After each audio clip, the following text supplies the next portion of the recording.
हाय वर saving tutorial में आपको खुश आमदीद कहती हूँ। आज की जो कि वीडियो है वो काफ़ी सारे कमेंट्स मुझे आए हुए थे, पूछ रहे हैं कि हमारी मशीन जो है वो जैम हो जाती है, आवाज़ ज़्यादा दे रही होती है तो हम क्या करें। तो मैं अक्सर को कमेंट्स में लिख देती हूँ कि ऑयलिंग करें और क्लीनिंग करें, लेकिन बाज़ की फिर भी सेटिस्फेक्शन नहीं होती कि हमारी जैम हो गई है तो हम ऐसा क्या करें, हमारी जो मशीन है वो जैम क्यों हो जाती है, आवाज़ ज़्यादा जो दे रही है वो क्यों देती है। तो आज मैं आपको कंप्लीट गाइड करूँगी कि हमारी मशीन में आवाज़ जो है वो चेंज क्यों होती है और जैम होने की क्या वजूहत होती हैं, कि आप किन चीज़ों का ख्याल रखा करें। सबसे पहले अगर हमारी मशीन अगर हम यूज़ कर रहे हैं और वो जैम हो जाती है, सबसे बड़ी रीज़न उसकी ये होती है कि हमारा धागा जो होता है वो फंस जाता है। धागा जो है हमारा फंस जाता है। अमूमन हमारा नीचे जो शटल जो होता है, ये बावन अपार्टमेंट है हमारा, ये हमारा बाबर अपार्टमेंट, इसके अंदर जो हमारा धागा फंस जाता है। अगर इधर भी नहीं फंसता तो हमारा ये जो थ्रेड टेकअप होता है, इधर से अंदर से एक जगह होती है, उधर हमारा बाज़ दफ़ा धागा फंस जाता है, जिसकी वजह से हमारी मशीन जैम हो जाती है, हमें पता नहीं चलता। सम टाइम ऐसे होता है कि हमारा धागा टूट जाता है, या बच्चे होते हैं वो जो होता है खेलते रहते हैं, अब स्पीड कंट्रोलर पे पाँव देते हैं, मशीन हमारी चलती रहती होती है। तो आहिस्ता आहिस्ता थोड़ा थोड़ा करके धागा जो होता है वो हमारा इसके अंदर की तरफ जो होता है वो जमा होता रहता है, हमें पता नहीं चलता। वो फिर सम टाइम ऐसा होता है कि हमारी मशीन जैम होने लग जाती है, हम परेशान हो जाते हैं कि अब हम क्या करें। तो अब मैं आपको प्रॉपर गाइड करूँगी कि हमारी सबसे पहले हमारी मशीन आवाज़ क्यों देती है। आवाज़ देने की सबसे बेसिक वजह होती ही यही है कि हम अपनी मशीन को प्रॉपरली क्लीन नहीं कर रहे होते और हम उसकी प्रॉपर टाइमिंग के साथ ऑयलिंग नहीं कर रहे होते। जैसे हमें ज़िंदा रहने के लिए खुराक की ज़रूरत होती है, पानी की ज़रूरत होती है, ऐसे ही मशीन की जो ज़रूरत है, इसको लाइफ टाइम इसको सही रखने के लिए ऑयलिंग बहुत ही ज़्यादा ज़रूरी है। आप अपनी मशीन को ऑयलिंग करते रहेंगी प्रॉपरली, आपकी मशीन जो है वो सही वर्क करेगी और इसकी जो वर्किंग है वो ज़्यादा अच्छी आपको देगी। तो इसकी मैं यही कहूँगी कि अगर आप रेगुलर यूज़ कर रहे हैं तो हफ्ते में एक दफ़ा लाजमी अपनी इस हिस्से को खोल के लाजमी ऑयलिंग कर लिया करें, और इन प्लेट्स जो हैं इसको भी आप खोल के लाजमी जो है वो क्लीनिंग कर लें और ऑयलिंग कर लें। तो सबसे पहले मैं ये हिस्सा खोल के आपको दिखाती हूँ। इसको खोलने से पहले सबसे पहले हमने अपना लिफ्टर बार हम ऊपर कर लेते हैं, अपना शटल जो है हम इसको रिमूव कर लेते हैं, बॉबन एंड बॉबन केस को, ठीक है। और जब हमारी मशीन ऑन है हमने इसको कर देना है ऑफ़। और अगर आपके पास इस तरह का स्क्रू ड्राइवर जो सिंगर के साथ दिया जाता है गुम हो गया तो परेशान बिल्कुल नहीं हो, इस तरह का सबके पास होता है, आप ये भी यूज़ कर सकते हैं। तो मैं अब इसको पहले खोल लेती हूँ, ठीक है। खोल के फिर मैं आपको दिखाती हूँ। इसको हमने एहतियात से रिमूव कर लें। सिंगर की मशीन की मैंने properly video cleaning and oiling की मैंने जो है वो दी हुई है। अगर जिसने नहीं देखी उसका लिंक मैं नीचे डिस्क्रिप्शन में दे दूँगी, आप डीपली देख सकते हैं, लेकिन फिर भी कुछ मैं साथ में बता देती हूँ। आपने इसको ऐसे करके साफ़ करना है। अगर आपका इसके साथ भी साफ़ नहीं हो रहा तो आपको एक ब्रश रखना है, इस एरिए को आप ब्रश के साथ भी जो है वो प्रॉपरली साफ़ कर सकते हैं, ठीक है। सबसे पहले इसको साफ़ कर लेना है। जब आप सबसे पहले तो यही कहूँगी कि अपनी इन मशीनों को प्लीज़ बच्चों से दूर रखें। बच्चे ऐसे भी आप करते रहते हैं ना, क्योंकि धागा होता है वो इधर उधर चला जाता है, इधर फंस जाता है। मैं आपको जूम करके दिखाती हूँ थोड़ा सा। धागा जो कि हमारा होता है वो सम टाइम इस जगह पे आके फंस जाता है। आई होप कि आप देख सकें, इस जगह पे हमारा धागा देखिए ये मूव कर रहा है पार्ट, ये वाला पार्ट, ये आप देख सकते हैं, ये हमारा मूव कर रहा होता है, इधर धागा फंस जाता है, थोड़ा थोड़ा होके जमा होता रहता है और फिर जो होता है हमारी मशीन जैम हो जाती है। हम कहते हैं कि चल तो ठीक रही थी, अब क्या हो गया। सबसे बड़ी रीज़न ये भी हो सकती है। और आपने इस पार्ट पे ऑयलिंग भी करनी है।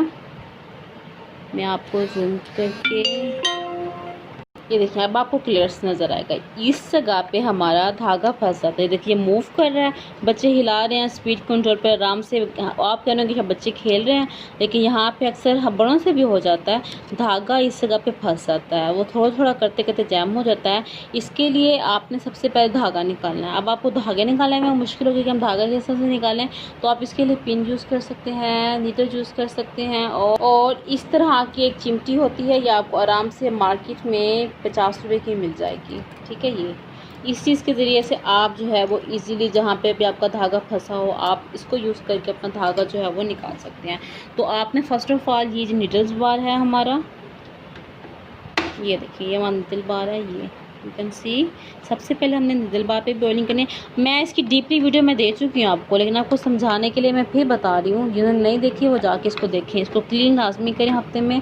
जो जो पार्ट हमारा मूव हो रहा है, जुड़ा हुआ है, हमने हर उस जगह पे ऑयलिंग करनी है। ये इसके अंदर, मैं आपको मज़ीद कितना जूम करूँ फिर आता ही नहीं है। देखिए इसके अंदर आपने ऑयलिंग कर लिया। आप ये देखिए मेरी अच्छी खासी मैंने, और एक और पॉइंट आपको मैं दिखाना चाहूँगी। ये जगह, ये देखें जी, ये जगह, ये वाली जगह, इसके साथ ये वाली जगह नज़र आ रही है आपको। ये जगह, यहाँ पे भी आपने मस्ट ऑयल देना है। ये आपका मूव करता है, जो जो चीज़ मूव होती है एक के साथ रगड़ खा रही होती है, आपने ऑयलिंग लाजमी करनी है। ठीक है, ये देखें, इसको हाथ से चलाते जाएं। देखें इससे आपकी आवाज़ में काफ़ी फ़र्क होगा। और आपने इस जगह को बिल्कुल भी इग्नोर नहीं करना। ये पार्ट लाइट के साथ है और बी केयरफुल होकर आपने करनी है। अगर आपके हाथ से आपको डर है कि ये जो लाइट है ये डैमेज ना हो जाए, तो आपने ये चिमटी लेनी है। इस चिमटी पे आपने रखना है अपना कपड़ा इस तरह से। ठीक है, ये चिमटी लेनी है, कपड़ा रखना है इस तरह से, और आपने इसको इस तरह से हल्का सा, ये देखें ये डस्ट नज़र आ रहा है आपको, ये ऐसे एक्स्ट्रा ऑयल भी आ जाएगा आपका।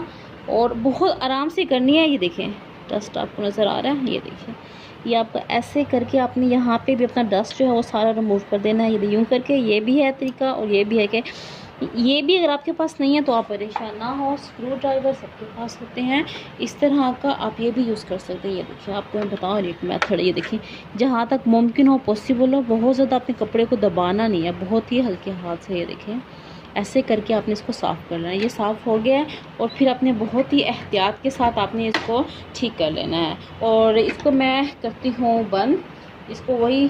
और आपने इस पार्ट को भी नहीं बोलना, सफाई निफ्सिमान है, तो इस जगह पे भी आपने लाजमी अपने क्लीन साफ़ करना है। और बहुत ही आराम से ये जगह आपका पार्ट है वो रह जाता है। अगर आप गौर से देखें तो मिट्टी हल्की हल्की से आपको फील हो रही होगी। इस जगह पे आप जो मिनी ब्रश मशीन के साथ दिया जाता है, आप उसके साथ इसको क्लीन कर सकते हैं। और आपने इसको फिर बहुत एहतियात के साथ ऐसे, दोबारा से दिखा रही हूँ, और ऐसे हो गया। और मैंने इसको अब टच कर लेना है। मैंने ऊपर से अपना ये कवर कर लिया है। अब बारी आती है हमारी, ये जो कहलाता है सारा, ये हमारा है बोबन अपार्टमेंट। ठीक है, यहाँ पे हम बोबन लगाते हैं, इसको हम कहते हैं बोबन अपार्टमेंट, जो कि हमारा एक हाफ मून की तरह का होता है। ठीक है, हमने इसके लिए क्या करना होता है, अक्सर जैम होने की वजह ये होती है कि इसके अंदर जो होता है, इसके अंदर जो है कि हमारा धागा फंस जाता है, इस वजह से भी हमारी मशीन जैम हो जाती है। तो हमने क्या करना होता है, इट्स वेरी सिंपल है। इसके जो क्लिप्स हैं, हमने इस क्लिप्स को करना है रिमूव। ये मैंने सारे मेथड बताए हुए हैं। बास को प्रॉब्लम्स हुई है तो मैं का दोबारा से बता देती हूँ। ये देखें, अब आप इसको देखिए, इसके अंदर डस्ट भी आया हुआ है ये। ठीक है, और इसको मैंने क्लीन भी करना है। ये अब इसको मैं हटा लेती हूँ सबको।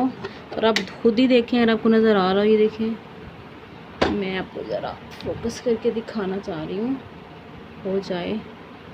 ये देखें जी, अब आपको सही से नज़र आएगा। ये देखें, अब आपको ये नज़र आ रहा है सामने से। देखें यहाँ से मैंने 2 दिन पहले ही इसको किया था। अगर आप डेली कपड़े सी रही हैं बेस पे तो आपका डस्ट आएगा ही आएगा। आपने इसको जितना मैक्सिमम हो, पहले तो आपने इसको ब्रश से क्लीन कर लेना है। ब्रश से क्लीन करने के बाद आपने क्या करना है, एक आपने कपड़ा लेना है, सॉफ्ट लोन का हो जाए या फिर मलमल का बेस्ट है। बहुत सॉफ्ट कपड़ा आपने यूज़ करना है अपनी मशीन के लिए। और आपने इसको अच्छे से क्लीन करना है। जो भी धागा आपका अंदर गया हुआ है, आपने अपने धागों को निकाल लेना है। धागों को निकालने के बाद अपनी मशीन को क्लीन कर लेना है, इस एरिया को। और आप इस एरिया को भी आपने जो है मस्त क्लीन करना है, इस तरह से जहाँ तक आपका हैंड जाता है मैक्सिमम। अगर नहीं आपका हैंड जा रहा तो आपने ऐसे कपड़ा रखना है। ये ऐसे करके हमने इसको भी ऐसे क्लीन कर लेना है। क्योंकि आप जितनी सफाई रखेंगी ना अपनी मशीन की और एहतियात करेंगी, ये आपको रिज़ल्ट भी अच्छा देगी और देर पा भी चलेगी। ऐसे आपने इसको साफ़ किया, ये देखें ये साफ़ हो गया है। अब मैंने इसको करना है ऑयलिंग। ठीक है, इस जगह पे मैंने इसकी करनी है ऑयलिंग। अब आपको मैं ऑयलिंग भी आपके सामने ही करती हूँ ताकि आपको पता चल सके। ये देखें जी, ये हो गया। अब आपने करनी है इसकी ऑयलिंग इस जगह पे, और इस 3 से 4 ड्रॉप्स में डाल रही हूँ। ये देखें ये ऑयलिंग हो चुकी है। ऑयलिंग के बाद हमने इसको करना है फिक्स करने से पहले मैंने इनको अच्छे से करना है साफ़। और बी रिमेंबर, इसको ये मुझसे गिर गए, ये नीचे भी ना गिरे, समटाइम टेढ़े हो जाते हैं तो टेढ़े ना हो। इनको मैंने अच्छे से करना है क्लीन कपड़े के साथ और फिर इसको लगा देना है। मैंने करना है सेट। मैंने सारा प्रॉपर बताया हुआ आपके लिए, दोबारा से कर रही हूँ। नीडल आपके ऊपर, अगर आप इसकी डस्टिंग करनी है तो नीडल्स और फुट इसका पहले आप रिमूव कर दें प्लीज़। आगे तो मेरा सारा हैंड आ गया, देखिए सेट हो गया। इसके बाद मैंने अपनी ये चीज़ सेट कर देनी है। It's very easy.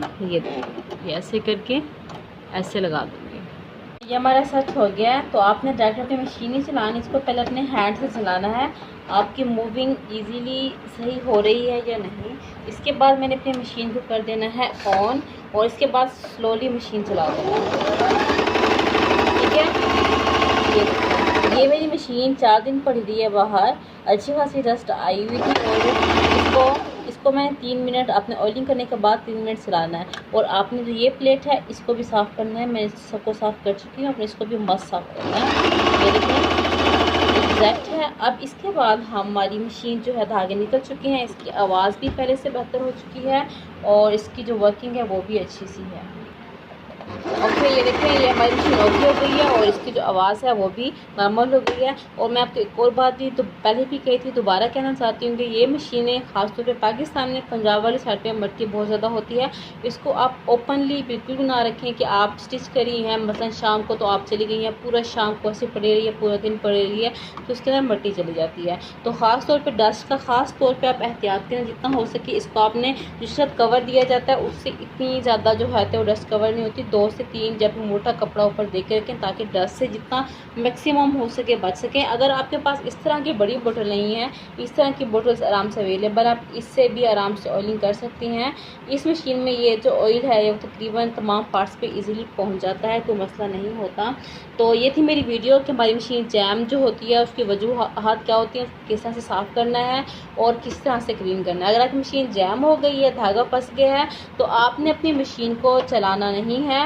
उसके लिए क्या करना है उसके लिए भी मैं एक अलग से वीडियो बनाऊंगी। मैं आपको बताऊंगी अगर आपका कपड़ा फंस जाए तो आप उसको किस तरह से जो है वो बाहर निकाल सकते हैं। अगर आपका कोई भी कपड़ा फंस गया है तो प्लीज़ आप अपने जो हैंड व्हील है उसको बिल्कुल ना घुमाएं। इससे जो ये होता है कि हम बहुत फोर्स करके कर रहे होते हैं, हमारे टाइमिंग में फ़र्क आ जाता है। तो इसकी मैं इंशाल्लाह एक प्रॉपरली वीडियो बनाऊंगी और आपको डीपली बताऊंगी।